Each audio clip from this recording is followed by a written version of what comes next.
Quienes han tenido un ataque de pánico lo describen como una experiencia muy desagradable, sería algo difícil de entender para quienes no han pasado por ahí.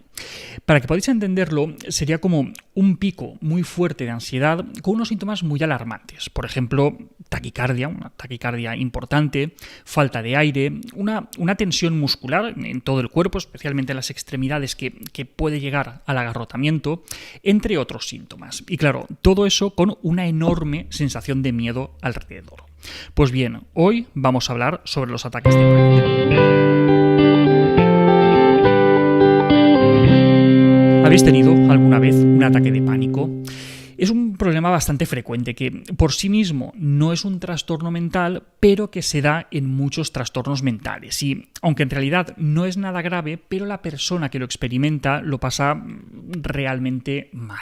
Para que os hagáis una idea, es muy frecuente que quien tiene un ataque de pánico, al menos las primeras veces, cuando no ha pillado muy bien de qué va la cosa, acabe en urgencias con la convicción de estar sufriendo algo muy grave. Y de hecho, muchas veces los síntomas de un ataque de pánico se pueden confundir con los de un ataque al corazón. Así que poca broma con la intensidad de un ataque de pánico.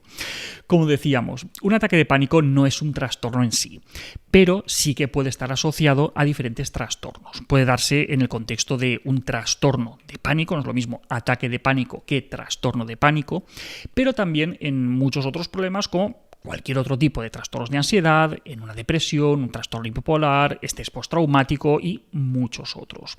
Y también puede aparecer asociado con alguna enfermedad médica o incluso el ataque de pánico puede estar inducido por medicamentos o por drogas. Y bien, ¿en qué consiste? Pues consiste en la aparición súbita de un miedo, un malestar muy intenso, que alcanza su pico máximo en cuestión de minutos.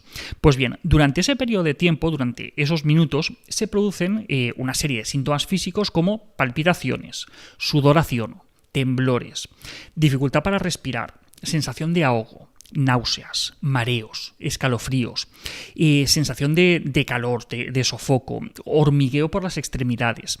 Y claro, todo esto a nivel físico y por supuesto también síntomas cognitivos como sensación de irrealidad, de despersonalización, miedo a perder el control, miedo a morir.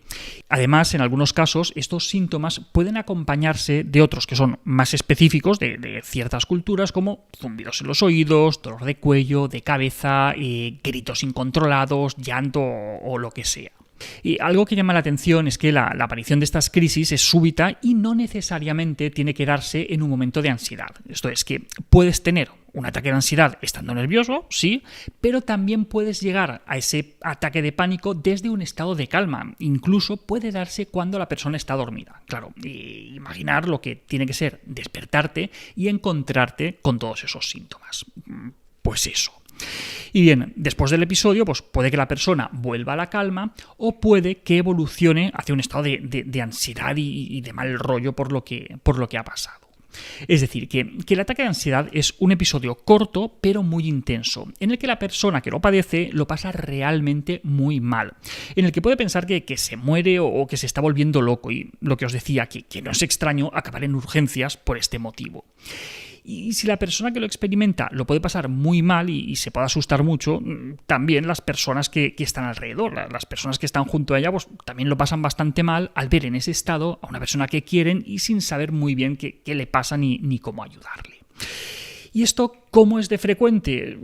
Pues bastante.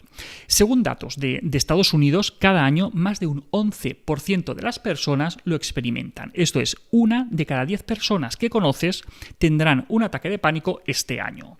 De media, claro, las habrá que más y las habrá que menos. En Europa los datos son algo más suaves, son algo menores, pero aún así son bastante elevados y está la prevalencia anual alrededor del 3%. No es el 11% de Estados Unidos, pero bueno, no es poca cosa. Son más frecuentes en mujeres que en hombres y son bastante extraños en niños hasta que llegan a la pubertad y también son raros en edades avanzadas. De media se suele tener el primer ataque de pánico alrededor de los 22 o de los 23 años. Y cómo evolucione, esto es, si será algo puntual o se acabará convirtiendo en un problema más serio, dependerá del curso de otros trastornos mentales que pueda tener la persona y de los eventos estresantes de la vida que en ese momento se tengan. De todas formas, no todo el mundo tiene el mismo riesgo de tener un ataque de pánico. Hay factores de riesgo temperamentales, como la predisposición a experimentar emociones negativas o la inclinación a pensar que los síntomas de ansiedad son perjudiciales, y también factores de riesgo ambientales, como por ejemplo el tabaco o lo que decíamos, las situaciones estresantes que se estén viviendo en ese momento de la vida.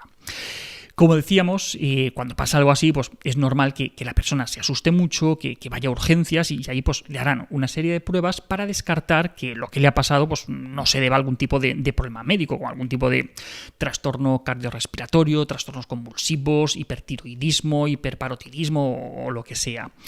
Y también podría ocurrir que el episodio, lo habíamos comentado antes, estuviera causado por el efecto directo de algún tipo de sustancia estimulante o por la abstinencia de algún fármaco depresor. Esto, pues, por ejemplo, puede estar causado por medicamentos, por drogas ilegales, pero también drogas legales, como por ejemplo la cafeína o la abstinencia al alcohol. Lo que hemos dicho antes, que el tabaco también es un factor de riesgo. Entonces, cuando todo esto se descarta es cuando se suele buscar la ayuda de un psicólogo, y para eso estamos, pues, para ayudar con problemas como este y con muchos otros que por suerte tienen tratamiento y merecen mucho la pena tratar, porque, como os decía, es algo muy, pero que muy desagradable, pero tiene solución. El tratamiento psicológico empieza con una evaluación, y en esa evaluación se intentan identificar los factores que han podido estar relacionados con ese ataque de pánico. Y a veces son evidentes, pero otras veces no son tan evidentes, o incluso pueden no encontrarse esos factores desencadenantes o que estén claramente relacionados. Y también se evalúan los recursos de los que dispone la persona para hacer frente tanto a esos momentos pico de ansiedad, esos ataques de pánico, como a otro tipo de eventos vitales estresantes. Y entonces, con toda esa información es cuando se planifica el tratamiento, que no suele ser igual para dos personas, sino que está adaptado a las necesidades puntuales de cada caso. Afortunadamente, gracias al tratamiento, se consigue manejar muy bien esas crisis, hasta el punto de que llegan a desaparecer prácticamente por completo en la mayoría de los casos. Y hasta aquí otra píldora de psicología. Si os ha gustado, podéis ayudarnos compartiéndola.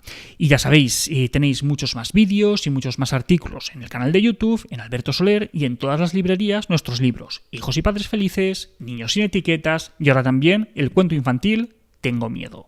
La semana que viene, más. Un saludo.